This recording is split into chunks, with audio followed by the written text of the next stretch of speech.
Welcome to Binge Breakthrough, the podcast designed to help you finally break through the barriers that keep you stuck feeling out of control around food.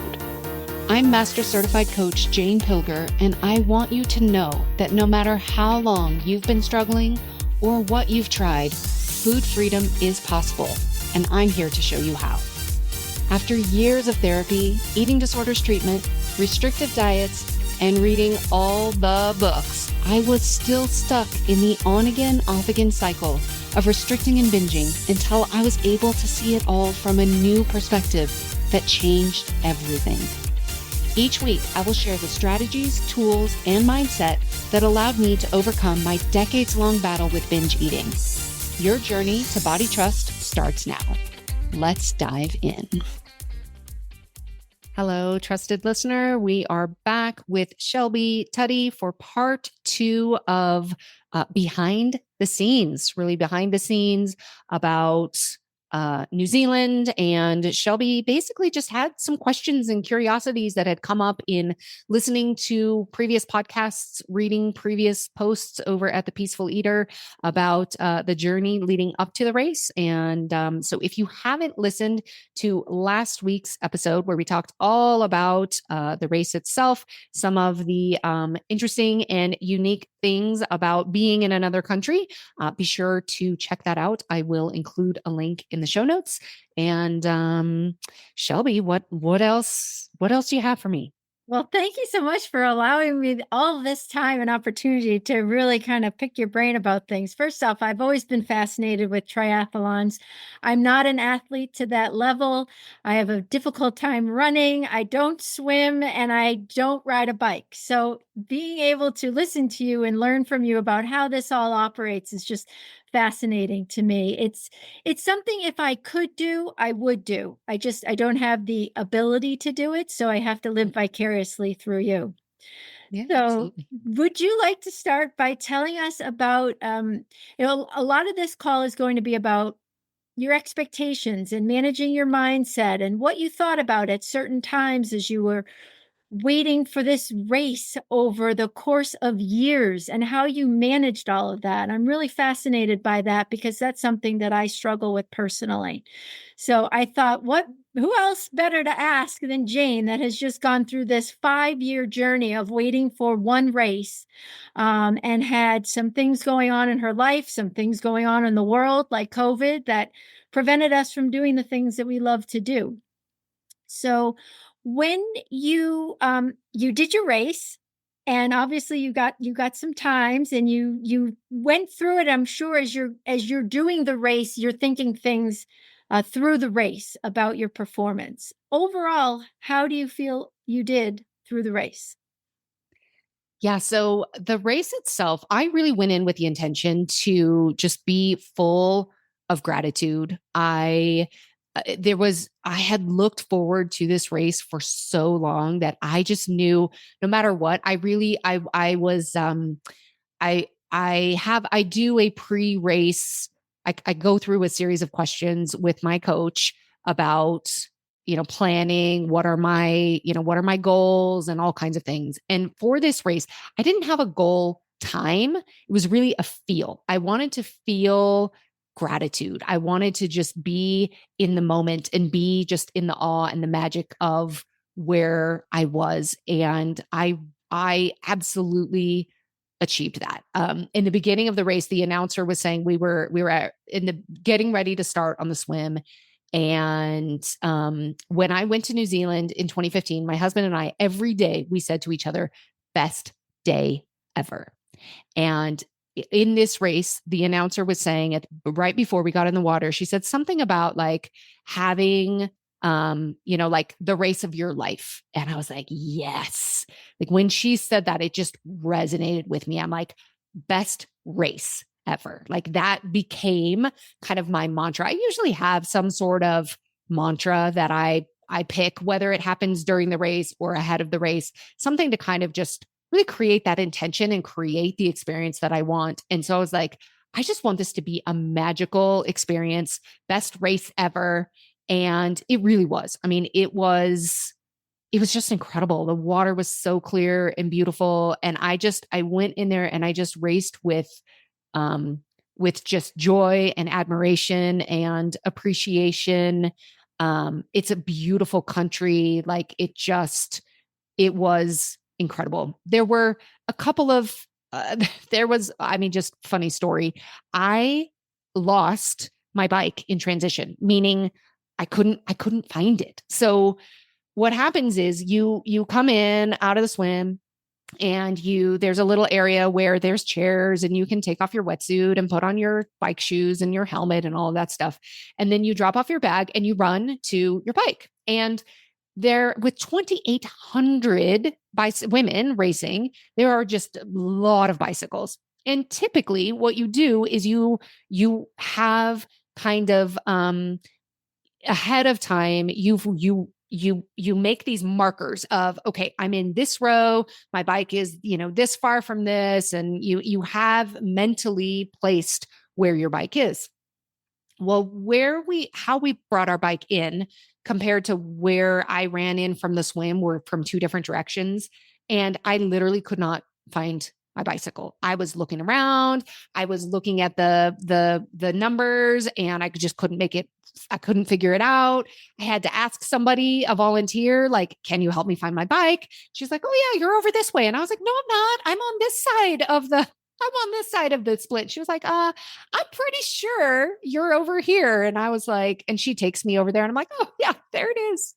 So anyway, my transition number one time was significantly, it was literally, I think 3 or 4 minutes that I was looking around trying to find my bike. And so I came out. The good news is, because I had set my intention, I was still in great spirits.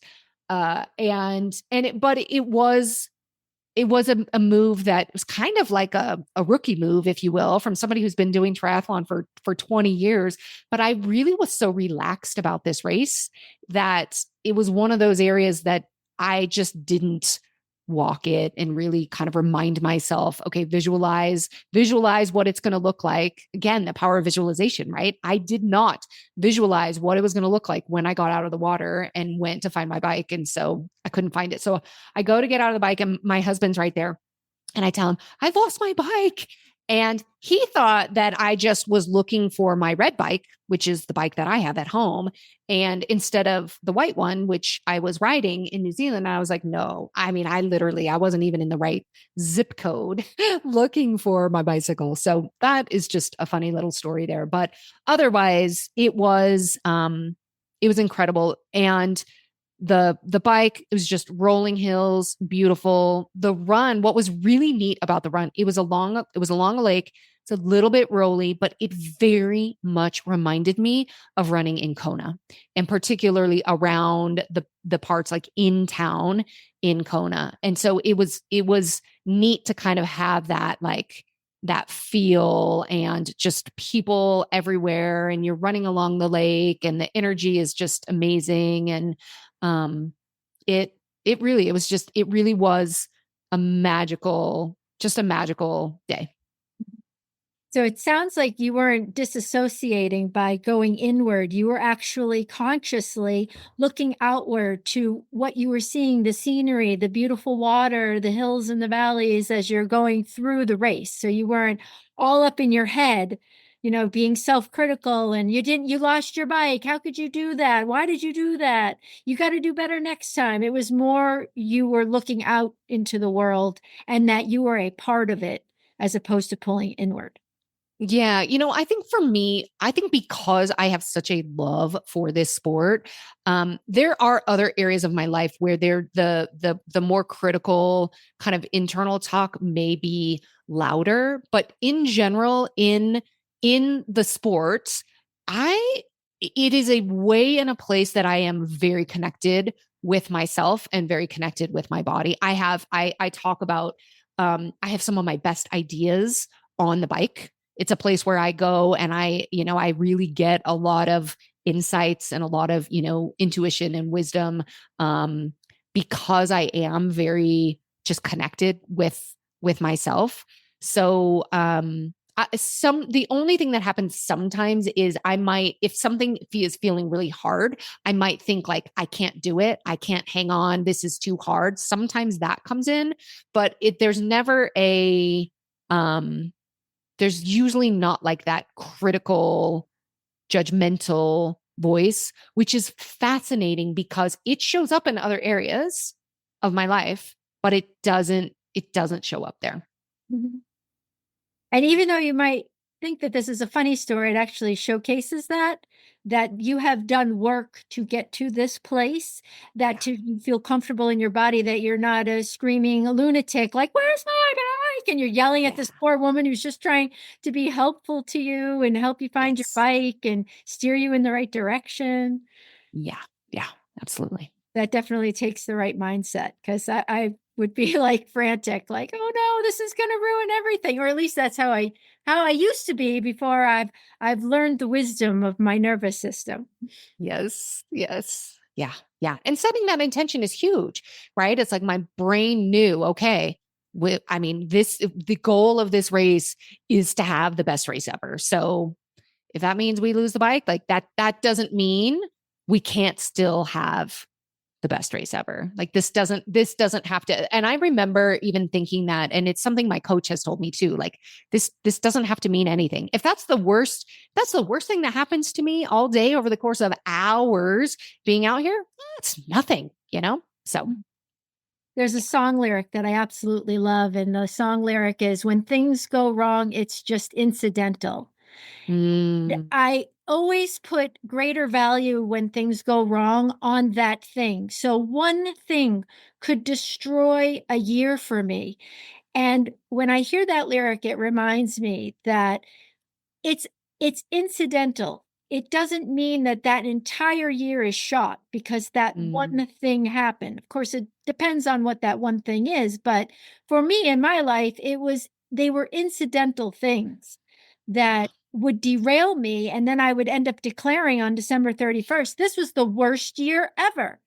yes. And I have reframed that in the last Mm, couple of years so that I see a more balanced perspective of an incident, of a situation, of a year, of a month, of a day. There's good and bad, and it depends on what you want to focus on that's going to rise up to the surface for you. absolutely. One of my favorite sayings is, well, my very favorite saying is what you focus on expands. But the other one is when something happens, whether it's you eat way more food than you thought you would, you lose your bike in transition, whatever it only means what you make it mean. And I love that because it's like, you know, that means we get to decide. We get to decide what it means.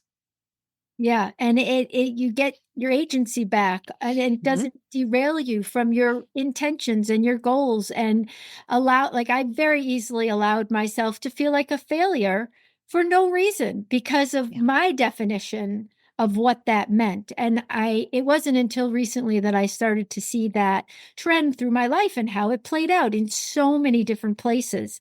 Honestly, like, I wouldn't even be here right now if I still continued under that premise of, because you have to do things perfectly and the haves and the shoulds. And when you allow those to rule, you don't get opportunities like this one where I'm on camera and talking with you and having this lovely conversation and learning something in the process. So great. So you had mentioned last week that the professional athletes started at 7 a.m., but your time was 8:36. So Mhm. what were you doing in that hour and a half to keep Yeah. your mindset in this positive place?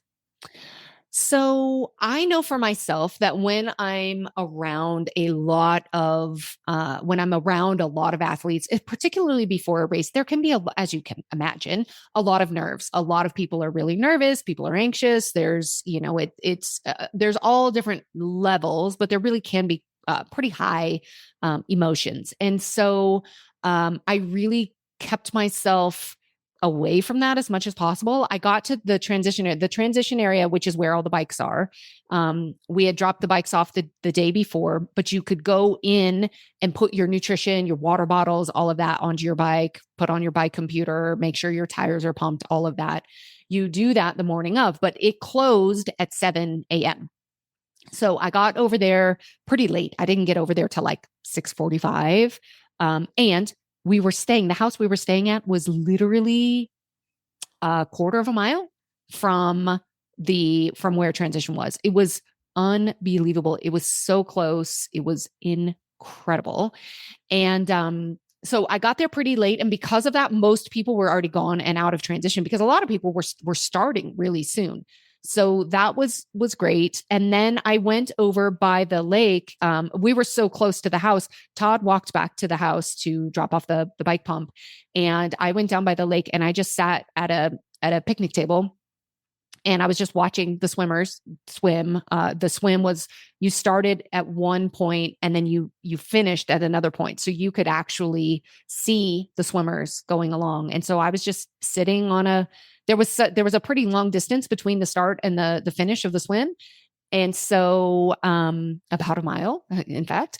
And, so there was a lot of space to kind of spread out. So I just sat on this picnic bench, started talking with, a young couple who turned out to be from Colorado, who were just lovely people. She was racing in the, I think she was in the youngest age group.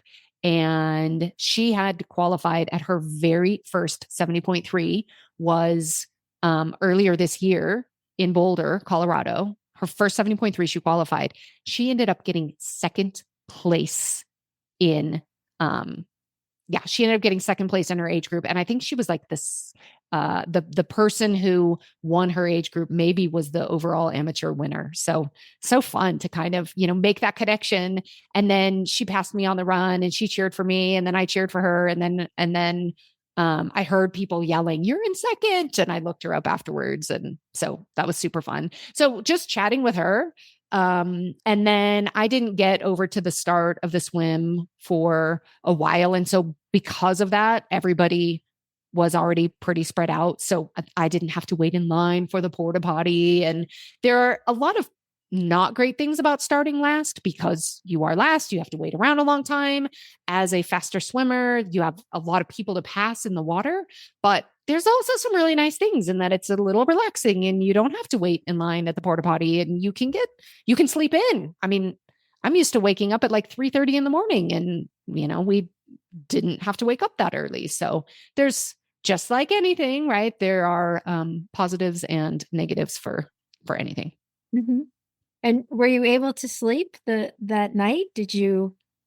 Yeah, I really was. I have at this point, I've done enough triathlons. I have a pretty good routine. And I wasn't nervous about this race. I wasn't worried about my performance. I was excited, but it was like that, just kind of like calm confidence and like just that anticipation of this is going to be amazing. But there wasn't like the worry or the fear or anything like that. I do listen to meditations as I fall asleep. And I have a specific meditation that I listen to the night before a race or a really challenging workout, something like that, to kind of to bring in some additional courage and confidence and inner strength, I think are some of the names within the meditation that I listen to. It's amazing that, just for me, like I'll give you an example, being at the airport, right? Let's say I have an hour and a half of time to do whatever I want to do. And I always have magazines with me and I always have books with me, but I have that nervous energy. So I have no interest in reading at that time. And I'm perfectly happy just sitting and watching what everybody else is doing. And if somebody happens to sit next to me and start a cup of conversation, it brings me so much joy as I'm waiting for the plane. Or if there's been a delay and you don't know, you're like waiting, are they going to say something? What are you doing? And it's amazing the connection that you can have with somebody that even for a few minutes, how that's uplifting. And prior, I am an introvert, and I always found, relationships and conversations with people exhausting. I'm a swashbuckling introvert, meaning I swoop in, I do my extroverted thing, and then I go right back to being an introvert. But as I've either gotten older or I've learned to work with my nervous system instead of against it, I have enjoyed being with people a lot more, and I don't feel Mm, as drained by them. yeah. Because if I were you and I was sitting on a bench by myself and then somebody came down as I'm trying to get, I would have been annoyed. But Mm, now I understand, particularly during the pandemic, or through the pandemic, that connection with somebody else is uplifting, and it's yeah. settling to our nervous system, and it brings community to something that you were doing alone. Yeah. And I love to I don't seek them out specifically, but when I notice before a race, when I notice that somebody is um maybe fearful or they're anxious or something, I will talk to them. I might engage in conversation. I might ask some questions. I might try to give them some sort of, kindness or reassurance. I really kind of try to like loan them my nervous system, really kind of, in that kind of co-regulation type of place.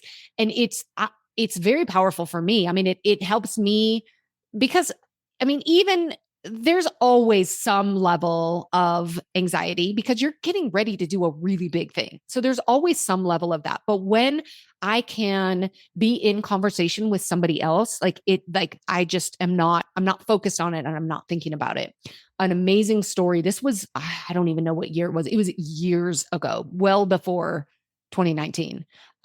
It was at a 70.3 swimming in the ocean in Oceanside, California, and the water was cold. And before the race started, there was a woman who she was very nervous and there was just a lot going on for her. And I don't really remember the specifics, but I remember talking to her. I remember giving her some encouragement.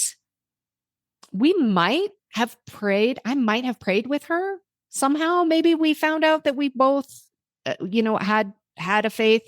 Maybe that happened, but I know we connected that morning and we ended up, I think she looked me up on Facebook and she ended up sending me a message to thank me for her, for my presence and for helping her that morning. To this day, we are still friends on Facebook. And to this day, I have a tradition where I ask for prayer requests when I race, and I basically make a list of people will send me their prayer requests, and I make a list of all the prayer requests, and I take them with me out on the run. And while I'm running, I pray it while I'm running. It's kind of a way for me to take my mind off of discomfort or pain or anything and to kind of put it somewhere else. And she, over the years, I mean, I can't count how many different things I have prayed with her through. She's been through quite a bit over the years. And it's like, wow, we met the morning before a triathlon. Like it's really, and all these years later, we have this connection where, I mean, we literally spent, I don't know, 10 minutes of our lives together. and you both changed from that 10 Yeah. minute Yeah. conversation. That's so Yeah. beautiful, Jane. Yeah. Yeah. The power of connection. I mean, it's literally, I have a podcast episode called like, connection literally is the closest thing to a magic pill you can find. Yeah, and I before the pandemic, I wouldn't have believed that. Before what I went through, I wouldn't have believed that. But now that I feel things so differently, Mm, I really feel it. yeah. You cannot screw up with a connection with somebody, no matter how big or small. And it's funny when I go out with my daughter now and we go to places, people recognize me and they'll, just the store clerk or the restaurant, host or whoever. And my daughter's like, how does everybody know you? I'm like, I don't know. I just like ask them about their day and how they're doing. Mm. And, my curly hair, people tend to remember that and just, being interested in them. And it It's makes so a great. difference. And It does. I mean, it's like, I'll get something from it too, a place of peace and a place of connection with somebody Yes. that I never would have believed years ago. Yeah. So we just today in my Cultivate group, we were talking about connection.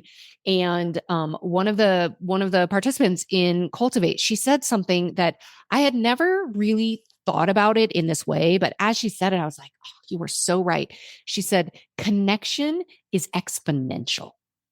It's like it's like when you're connected with yourself, when you're connected with yourself, your body, you're more able to connect with other people. When you're more connected with other people, then you're more able to connect with, it's like it really is exponential. And as those people then have more connection, they're able to connect in a deeper way. And so it's like it's so amazing then the work that you do to be more connected with yourself. It's not selfish at all because it is literally exponential and it just goes outwards in such a powerful way. Yeah, I would absolutely agree with that. And I feel it too. I feel it. Um, Yes. with these newfound perimenopausal skills that I have, I can feel that. Yeah. It's Yeah. amazing.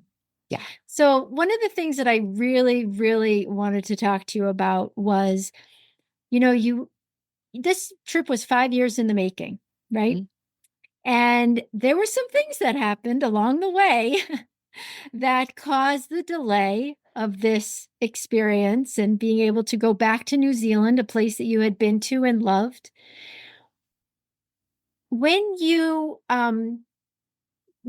had that first setback, when you fractured your pelvis, and here you are, you qualified for the race, then you have this experience, and then the pandemic hits. And then it's like, well, when am I going to have an opportunity to do this again? And there were some things that had happened, and you delayed and you delayed, and you finally had the opportunity. What types of things did you do in those last 6 months to keep your head on straight and not to have a nervous breakdown over, oh my gosh, what if this happens? Or what if I get sick right before the race and I need to, I get COVID and I can't go? I mean, how did you manage all that whole thought process? Because that's would have tripped me up on something Yeah. this significance. It's so interesting to think about that. So I want to actually back up to like what I did to really like the short answer is I really through all of it, I held the vision. So for example, I in 2019 qualified for the race and I'm over the moon. Then I had the accident, fractured my pelvis. And I fractured my pelvis on November, I believe it was November 26th. It was either the 26th or the 27th of 2019. The originally scheduled race in Topah, the 2020 70.3 World Championships, were scheduled to be 1 year and 1 day later. And so I was just like, oh, it's going to be my comeback race. I'm going to spend the next year.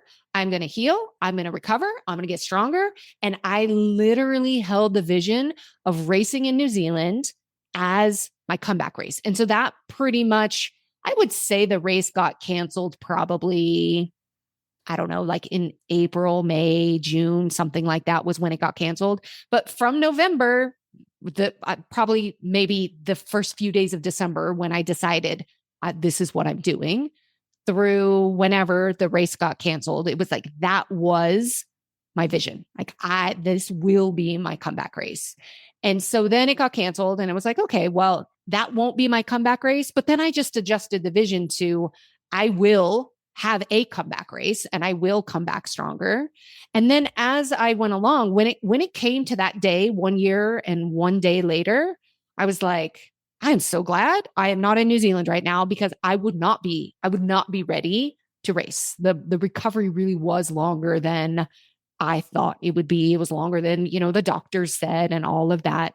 But I still held the vision. I will race again. And they gave us the Ironman over the years, they gave us options. So they would say, you have your spot for New Zealand and you have a choice. You can keep your New Zealand slot. And when we have that, we will hold the race in New Zealand at some point in the future. When we have it, you can still have your slot, or you can defer into, or you can basically transfer your entry into this next 70.3 World Championships. And I was just, again, I just held on to the vision. I was like, I am racing in New Zealand and I earned that spot and I'm going to keep my spot. And so, of the 6,200 people that were there in New Zealand, apparently there were 1,000 of us that had qualified all the way from 2019. So that was really interesting. Most of the people I talked to had qualified very recently within the last year, but there were a good number of us really that had waited that long. So really it was holding that vision. And then, when I had other setbacks, when I had, my big ankle injury in Kona and all of that, like I really didn't go to what if it happens again. It was more, and I think it's just because maybe I teach this so much that it was so intentional about of having a vision for yourself. It's something I talk about a lot, is so you can create, if you don't have a vision for yourself, if you don't know where you're going, you don't really, it's like getting in the car and not setting the GPS or not deciding where you're going to go. You really you're going to end up somewhere, but really having that vision is like setting your GPS. And so I just had this vision. I will race in New Zealand. It will be amazing. For a long time, I just didn't even know when it was going to happen. And so then once it was like, okay, it's happening 2024 in December. I just decided it's going to be amazing. It's going to be great. It's 2 days before my husband's birthday. We're going to go, we're going to have the time of our lives. And, I literally just didn't leave room for what if I get sick? What if I get COVID? What if it happens again? I mean, I did take precautions. I wore a mask. I wore a mask on the plane. My husband actually started to get sick a couple of days before we were there. And I told him, I was like, I am not holding your hand. I will not kiss you. You just stay over there. But it wasn't because I was like, oh my gosh, what if it happens? It was, I am protecting myself. It was really more from that, protective, grounded energy, not from the what if or the fear or whatever. Because either way, whether I'm telling the story that this is going to be amazing or, oh my gosh, I've had all these setbacks. Like, what if it happens again? Like, oh my God, if I'm in that fear, both of them honestly, they're both made up because it actually hasn't happened yet. But your body feels it. Whatever you tell yourself, your body feels it. It believes it. And so for me, it's like, why not believe this is going to be amazing? And I really think it was like the practice of holding the vision for so long of this race and what it's going to be. And it's going to be amazing. And even then when I lost my bike, it was just like, well, it's still going to be amazing. Just because I lost my bike doesn't mean now it's all gone. Yeah. So, and that's not to say that I didn't have times where, for example, I might have an injury or something, not feeling good in my body, or, you start to have little niggles. For sure, the nervous system, it kind of starts to amp up of, a little bit of the what ifs. And then that's where you notice, and it's just holding the vision. And if I hold the vision, then what do I need to do to make sure that vision comes to life? Then I need to do my physical therapy. I need to make sure I'm, fully fueling and hydrating and resting and going to the chiropractor and all. But I do those things from if this is going to happen, I got to make sure to, to be as prepared as possible. Because if I'm in that like fear, I'm going to be tight. I'm going to be more likely to injure myself. I'm going to be more likely to, disconnect with food or, do things that will create the very thing that I'm afraid of. Yes. It's the spiraling. It starts off, like you said, a little niggle. And then it's like, then you start going catastrophizing and going, okay, well, what if this? And then 5 minutes later, you've realized that you've just been living up in your head for 5 minutes. And Yes. that's where practice, I think, comes into Yes. play. First Yes. awareness and then practice, and Yeah. keep at it, because how many times in life do we get to practice? A lot. Like, come So on. many opportunities, so many opportunities. And the key really is the awareness. Notice when you are in your head, notice when you're catastrophizing, when you're in fear, when you're in worry, all of that. You notice it. And then we get curious about it. Oh, what's going on? What am I believing right now? Like, and if we don't, what what we tend to do, because we have human brains, is we tend to judge ourselves. Oh, I go again. I shouldn't be doing this. This isn't gonna lead me where I want to go. Like all of that. And then we're judging ourselves, which just makes it all worse. But if we can just notice, like, oh, with curiosity, there's my brain goes, what am I believing? What else? What else could be true? And then the third piece of that is the action, that, okay, Yes, well, exactly. he's not feeling well, then I'm going to go sleep in That's right. another room. I'm not going to hang around him. I'm going to wear a mask on the plane. I'm going to take, Yes. take, do the things that I need to do to stay Yes. healthy and not let that spiral out of Yes. control. Yeah. And so then the question becomes, am I taking those actions from a place of like protective care, which really that's what it was? Or am I taking actions from a place of fear or worry or doubt or uncertainty? Because it's going to, those actions are going to be so different. Yeah, and it's amazing how it feels different too when you're doing the Yes. action. Yep. You're Yep. ramped up, you're tight, you're Yes. constricted, you're not Yes. thinking clearly. Everything is narrowed as opposed to being expansive and, oh, okay, I just need to do this. It becomes part of the fluidity of your life as you go about your day, as opposed to that constriction. Yeah. Absolutely. Yep. So that is just amazing, because that is definitely something that I need to practice. I've had, I'm 54 now. I've probably had 52 years of catastrophizing. Yep. And it really, it didn't serve me well. Once I reached perimenopause and my body's energy, I just didn't have the energy capacity to be able to do that any longer. So I had to find different coping mechanisms. And this was an opportunity for me to really learn the correct way of doing this. So I love that you're leading by example for Well, me, for any, yeah, all of for your, any your clients. Yeah, for anybody who has like that history, because you are not alone, Shelby. But for anybody who has who really can resonate with catastrophizing, like, oh yeah, I do that, my brain goes there. Number one, just know it's very common. It's a very protective thing for your brain. One of the things that I like to do is disprove it. So look for all the times in the past that you have catastrophized and it hasn't come true.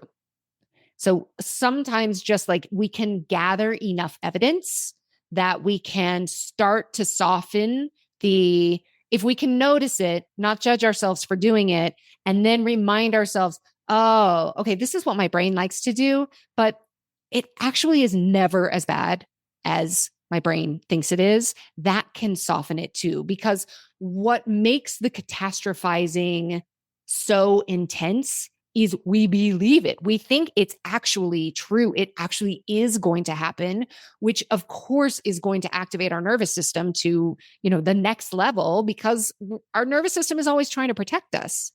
But if it's trying to protect us from a false threat, if we can prove, oh, actually that's a false threat. It's kind of see-through. It's kind of the way that I describe it sometimes is like, oh, that one's actually like it's a pretend threat I that can love help the word soften it. look, looking for evidence, because Yeah. when you do review your life and you look back to the times that you've done that and those things didn't come true, or maybe there was some complication, maybe there was some challenges, But like the two women that collided, that was the worst case scenario for them. Yet the universe provided them with you. And here you And come along, mhm, yeah, and so yep. was it And the they both worst thing that happened? no, and they both finished the race the next Yes, 2 you days, 2 mentioned days later. Yeah, just so incredible. So incredible. Yeah. that. I also I like to encourage people, and I do for myself, to look for evidence, not only look for the disproving evidence, so evidence where things didn't turn out as awful as you thought they would, but also look for proving evidence. So evidence for where you were able to do something you didn't think was possible, where you thought something was going to be too hard, or you weren't going to have the capability, or it was going to take so much time, or, all the things that our brain tells us. And you were able to do it. So it's like I call them confidence deposits. Look for places you can make those confidence deposits into your bank so you can pull from them later. I love that. I'm gonna definitely write those down when I Yes. recognize that, because Yes. it's a process. I'm not perfect. I thought I tried to be, and that Yeah. wore me out. Doesn't And work out. now there's room for growth at all times. Yes. So my last question is, I want to find out about how you managed everything before your trip. We would be remiss to go through this entire conversation and not discuss that you also released a book during this time. So you're getting ready for the trip. You're getting ready for the race. You're getting your business ready so that people expect and know where you are so that they don't feel disconnected from you. You're getting your articles produced. I'll tell a funny story in that, you were gone and I knew you were gone in New Zealand. And on the day of the race, I woke up and I was like, today's the day that Jane's doing it. And then I realized it had already happened because it was my Saturday, not your Yes. Saturday. So I was thinking about you, just not in American time. Yes. So good. You weren't the But only one. it felt to me, as somebody who, consistently reads your work, that you were still here. So, when I reached out to you, I thought you were already back because you're writing articles and you're releasing new content and there's Substack notes. And it's like you had never left. And I'm like, how did she do it all? I can't even manage just getting ready for a trip, let alone my job, a race, and, being away for 2 to 3 weeks. Yeah. And getting ready for your husband's birthday too, because I'm sure there were some things that you wanted to plan ahead of time for him. And like, how did you do it all? I don't know if I have a great answer aside from, again, holding a vision. So I had a vision of us being on this trip and being disconnected from the rest of kind of the world and our kind of day-to-day lives, and fully connected and just immersed in where we were and in New Zealand. And so I had that vision as that's what I want for myself. And I have a vision. I've really held a vision since I started, for example, since I started this podcast. I have a vision that this podcast will come out once a week. And so what that means, I also have a vision that I take vacations and I'm gone sometimes. And so what that means is that sometimes I record in advance or I batch record. Same with my Substack, my newsletter. I post something every Monday. And so, but I don't want to be writing articles on Substack while I'm in New Zealand, but I also don't want to, just for myself, I don't want to miss that consistency for people who do look for my emails on Mondays or my podcast on Wednesdays. I want that consistency and I want them to be able to see that. And so I think it really does go back to holding that vision. So it's like, okay, well, if I'm going to be gone and I'm going to be fully connected while I'm there, and I'm going to release a podcast every Wednesday and I'm going to release an article on Substack every Monday, then what that means is then some of this just has to be done in advance. And so in advance, I kind of planned out, and it really actually worked out beautifully, because if you were to go back and look at, for example, in December, my podcasts, they were about New Zealand and getting ready for New Zealand. And then it was about the book. And so I was, number one, I was able to do those pretty easily in advance. And as I talked about New Zealand, it was exciting. It got my mind to work on what I really do want to create. So it's like putting, I talk about the reticular activating system a lot, is putting the reticular activating system to work on the trip I wanted to create, which also meant I consistently have the reticular activating system on not only the regular connection in terms of the free content with the Substack and the podcast, but then also with my clients. So for my Cultivate clients, for example, we meet twice a week. So I, in advance, planned out, I had guest coaches. I had 2 guest coaches come in to speak on topics. And then I had there were 4 calls that I missed while I was gone. The week of Christmas, we didn't have any calls. And then I had 2 other calls where they were community connection chats. I gave them a list. Here's questions you guys can ask each other. I had one of the members help facilitate. And so I did all of that ahead of time, though, to make sure, to make sure they were all taken care of. All of my clients, I let them know, I'm going to be gone for the most part. I'm going to be fully connected, but I will maybe once a day-ish, at least just look at my email. So if you need anything, reach out. And if not, and I gave them plenty to think about, to work on, all of that in advance. And so, for sure, it took time, it took intention. But the other thing that I hold for myself, and this is so different than it used to be. The other thing that I hold for myself is the intention of, I will not do this work at the expense of myself, the expense of my relationships, the expense of my health, which means I am not working late into the night to get this done. I am not missing out on date night or other time with family or friends or whatever to get this done. I am making it fit within the vision that I have for all of this. And so I think it really is being just clear on intentions, what I want to create. Because I think if we decide in advance what we want to create, your brain is so powerful. It is more powerful than you know. And yes, there were times I felt like, oh my gosh, there's so much to do. There were those times, but when I did feel that overwhelm, I would remind myself what I tell my clients all the time: you can't be in overwhelm and in action at the same time. So what's one little thing I can do? Yeah, I had lists all over the place, but then I also just reminded myself, and when I got on that plane, it's going to be so amazing. But I also knew I need to be healthy. I need to be full of energy and ready for my race when I get there. So I can't just put the pedal to the metal and grind it all out in order to get on vacation and then show up exhausted and sick and tired. That's not going to create the experience I want for the race, for the vacation afterwards. So it's like, then your brain just goes to work. Here's all the things, and we're going to make it all happen. And so then, even with the podcast about the book, I'm going to read a chapter about the book. So I'm not coming up with a whole topic. I'm going to read the chapter about the book. And the book had just come out. I thought, what perfect timing in December to talk about the book when people are potentially struggling with food.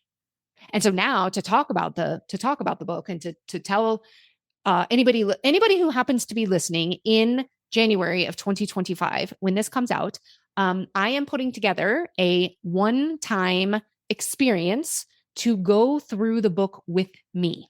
It's called Your Binge Eating Breakthrough, and it is going to take place in February and March, where we together will go through the book. You will be able to get any support, any questions, anything at all you need about the book. I'm just excited because the book just came out that I thought this would be super fun to do. I do not see doing this in the future or multiple times. So if you're listening to this after February, then that ship has probably sailed. But go ahead and get the book anyway, because the book on its own is incredible. And I know what it's like to start reading a book and to not finish it, or to read a book and maybe have some questions, or really kind of like want some support on something and not just have the resource to do it. So that's why I wanted to put this together. So I'll put a link in the show notes for anybody who, if this sounds like something that you would want to do, it's an incredible opportunity to literally get 8 weeks of support alongside the book. You provide the book, you read the book or not, and you show up for 8 weeks. And I promise you, if you're listening to these podcasts and you're just like, wow, I wish I could do that. This has not always been me. This hasn't always been my experience, but the book really does take you step by step. This is how you can really create whatever it is that you desire for yourself and for your life within having that peaceful relationship, that connected relationship with yourself, with food, those connections with other people that then expand. And it's this exponential work. The last thing I'll say is I was talking to a client today, a one-on-one client today, and I was telling them what's so incredible about this work is that it expands into every single area of your life. We may start talking about food. Almost all of my clients, we start talking about food. By the time we're done, we are not talking about food at all. We're talking about the life you really want to create, the life that you want for yourself.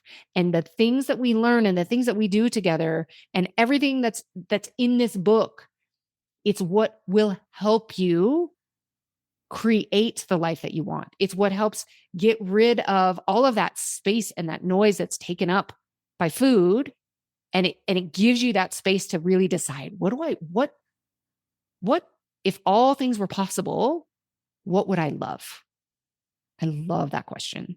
And for me, it was kind of like, oh, I would love to go to New Zealand and do a half Ironman in New Zealand. And like, wow, okay, took 5 years, but it happened. So it's like that that commitment to the goal, that commitment to the outcome, but without it's like the commitment to the vision without attaching to the results. I was so committed to going to New Zealand, to racing in New Zealand, to having a most incredible time and celebrating my husband's birthday and all of that, but without the attachment to it had to be on this timeline or in this specific way. It opens up the opportunity for everything to just unfold in its timing. So, yeah.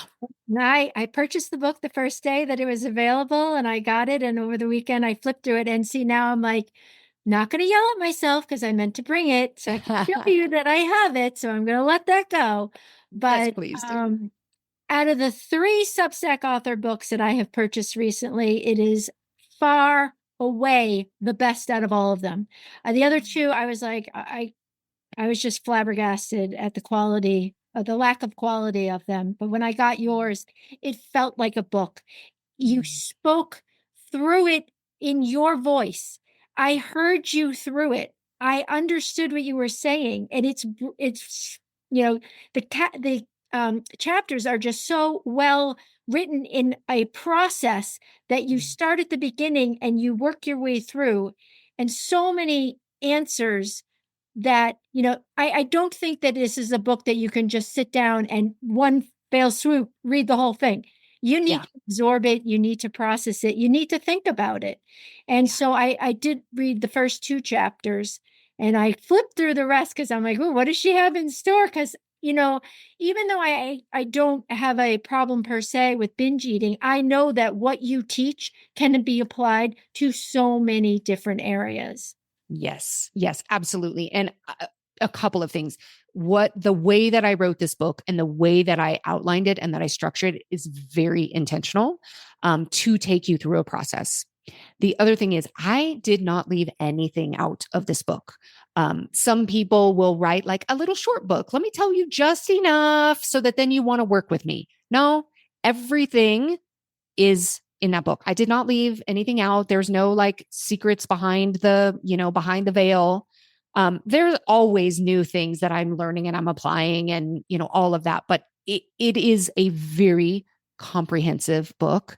And one of the very first chapters talks about, is this book for me? And even though it's called The Binge Eating Breakthrough, it is not only for binge eaters. If you have any challenges, pain, struggles around food, the book, you will 100% find help and support and guidance within the book. So my encouragement really is, at a minimum, buy the book. It's available on Amazon. I will tell you, this year, 2025, I will be recording the audio version, and I'm also working on a workbook that goes along with it. So both of those will be coming in 2025. But, if you know that you are a type of person who kind of starts a book and doesn't really get through it, or you might like a little bit of extra support and guidance, this Your Binge Eating Breakthrough experience that I am putting together in February and March literally will be life-changing, and it is at a very reasonable price. I made it a reasonable price so that more people could access it I don't want this book to become shelf help that's just sitting on your shelf. So through this experience together, I really want to be able to go through it with you, answer any questions, and give you any support that you need. So if you are listening to this live and this resonates with you at all, you can click on the link in the show notes. And with that, we have talked for a long time.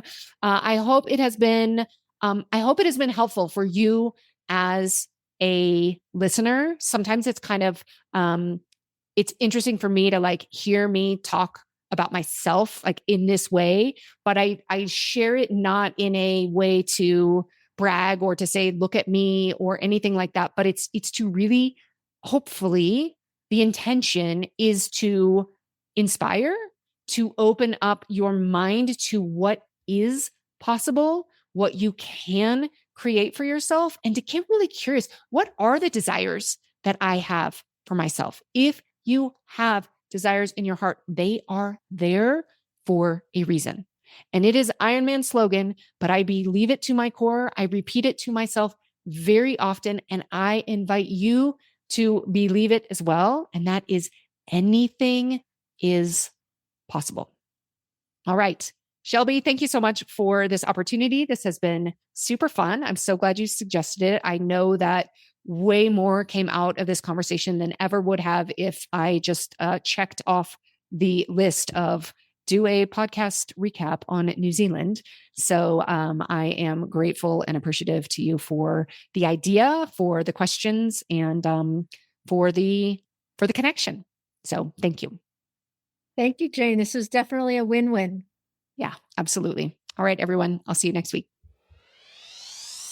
Did you hear? I just wrote a book, The Binge Eating Breakthrough, and I've decided to host the Binge Eating Breakthrough Book Experience to make sure that you get this book and it doesn't become another form of shelf help. Join me for 7 weeks of guided support as you discover why willpower isn't the answer, why restricting certain foods often backfires, and why understanding your brain and body is the key to lasting change. If you have any pain around food, you will find insights and breakthroughs, not only in the book, but through the entire experience together. We start on February 5th, and I would love to see you there. Sign up today at janepilger.com/book.